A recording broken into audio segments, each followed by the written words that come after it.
High, আমি পায়েল। আজকে কিন্তু আমরা সবাই মিলে চললাম দীঘায়। একেবারে হঠাৎ করেই ফিক্সড হয়েছে, আগের দিন রাত্রি 12টার সময় ফিক্সড হয়েছে, আর নেক্সট দিন আমরা গোছগাছ করে বেরিয়ে পড়েছি।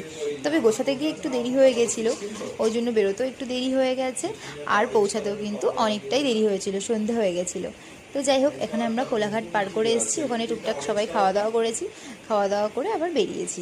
আর এখানে কিন্তু আমার বাবুটা আমার কোলে চুপটি করে বসে আছে, রাস্তা দেখছিল চুপ করে, আর আমরা সবাই মিলে এনজয় করছিলাম যে কতক্ষণ আমরা দীঘায় পৌঁছাবো, আরও বেশি বেশি করে এনজয় করব। তো দেখতে দেখতে চলে এসেছি দীঘায়। আর এখানে এসে আমার বাবু কিন্তু ড্রেস চেঞ্জ করেই বসে পড়েছিল ফোন দেখতে, আর আমি ফোনটা নিয়ে নিচ্ছিলাম বলে এই দেখুন রেগে গেছে, আর আমি ছবি তুলছি। তো যাই হোক, এরপরে আমাদের হোটেলের রুমের একেবারেই সামনেটাতে একটুখানি নিয়ে ওকে বেরিয়েছিলাম। তো বেরোনোর পরে ও তো ভীষণই হেঁটে হেঁটে ঘুরছিল চারিদিকটা, আর আমি পেছন পেছন দৌড়ে দৌড়ে ভিডিও করছিলাম।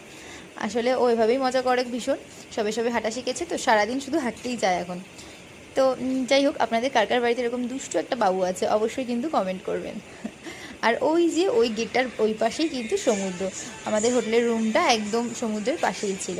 তো যাই হোক, এরপরে রুমে এসে মেনু কার্ডটাকেই বই ভেবে উনি পড়তে বসে পড়েছেন। আসলে রোজ সন্ধ্যাবেলায় বাড়িতে পড়তে বসাই, তো ওইটা ওর অভ্যাস হয়ে গেছে, ওই জন্য মেনু কার্ডটাকেই ও বই ভেবে নিয়ে পড়ছে।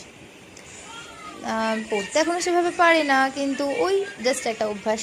তো যাই হোক, আপনাদের যদি ভিডিওটা ভালো লেগে থাকে অবশ্যই কিন্তু লাইক, কমেন্ট অ্যান্ড সাবস্ক্রাইবার করবেন, আর এরকমই ভিডিও দেখতে হলে বেশি বেশি করে কমেন্ট করবেন। আচ্ছা, তো আজকের মতন বাই বাই, সবাই কিন্তু অনেক অনেক ভালো থাকবেন।